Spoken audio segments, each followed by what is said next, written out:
Je rappelle le nom de l'arbitre est Clément Sainte-Croix. Oui. Toujours assisté de joueurs du côté des touches. C'est pour ça que c'est un peu plus compliqué pour eux. On voit le positionnement des joueurs du BTS. Voilà, le coup d'envoi est donné. C'est un coup de pied rasant dans l'axe du terrain qui est récupéré par Johan Bernou qui crée un point d'ancrage.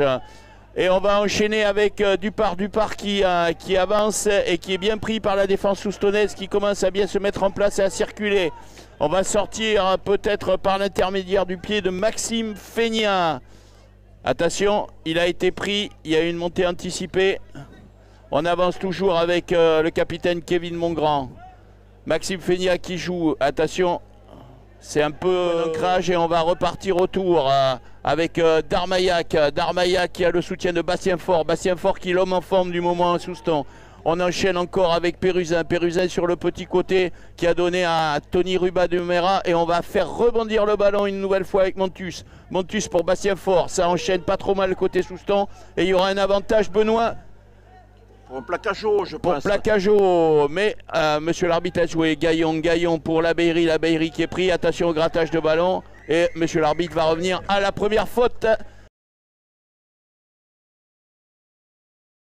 Et donc Montus qui est Florian qui était parti, et donc et ça revient de nouveau par les avants, ça tombe au niveau de la défense.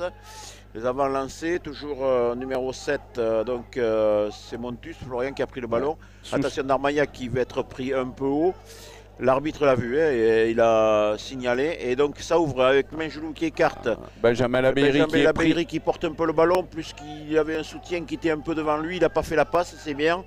Et on repart avec Pérusin qui veut montrer que même s'il a changé de couleur de maillot, il s'est avancé sur ce terrain.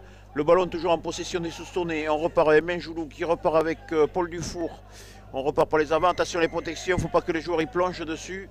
L'arbitre estime qu'il y a quand même une faute puisque les joueurs n'ont pas gardé leurs appuis. Mais c'est une pénalité qui revient de nouveau à cette équipe Souston.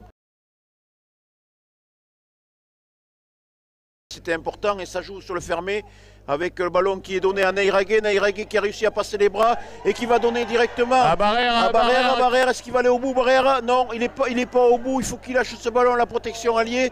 Il y aura un avantage pour cette équipe Souston.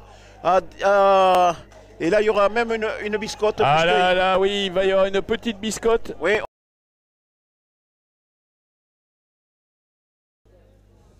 Allez, monsieur l'arbitre. Et c'est parti. Un coup d'envoi dans les bras de Pérusin. Pérusin qui va trouver le numéro 22 qui est rentré, qui n'est autre que Matteo Lorenzato dans les bras de Minjoulou. Minjoulou qui va essayer de... Avec des trois quarts du Boucau passé en grande profondeur. Côté Soustonné, pour l'instant, pas de changement encore. Hein. Est-ce que ça va attaquer?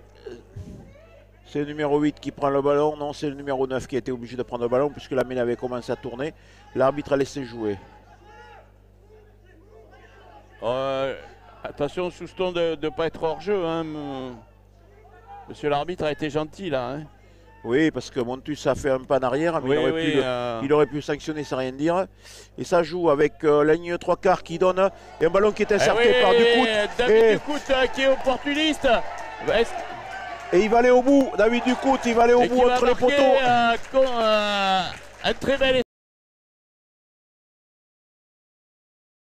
Le Doubs, l'un des anciens titulaires de ce poste, qui a refait son entrée avec attention.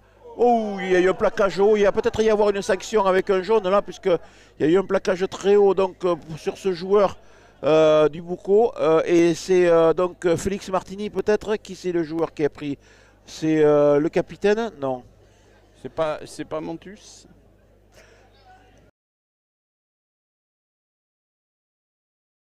Ça veut rejouer la main, il y a la défense qui est en place. Darmaillac qui va contrer ce ballon peut-être. Non, le ballon qui est récupéré par Montus. Montus, tu as du monde à côté. Montus, tu as du monde à côté. Minjoulou qui va protéger ce ballon. La défense, Boucalès qui s'est replacé. Avec Ruba de Mera qui avance.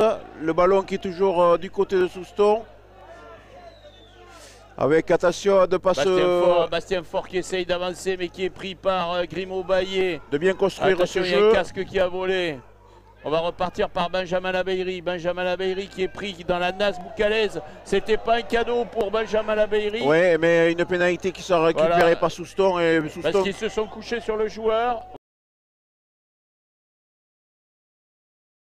Bras cassé, il va y avoir une chandelle tapée par Menjoulou, Cédric. Un ballon très haut, mais peut-être un peu trop loin, Oui, Jean-Pierre. un peu trop loin. Dans les bras de Bernou. Bernou qui relance. Ah oui, c'est un feu follet, il a des cannes. Hein.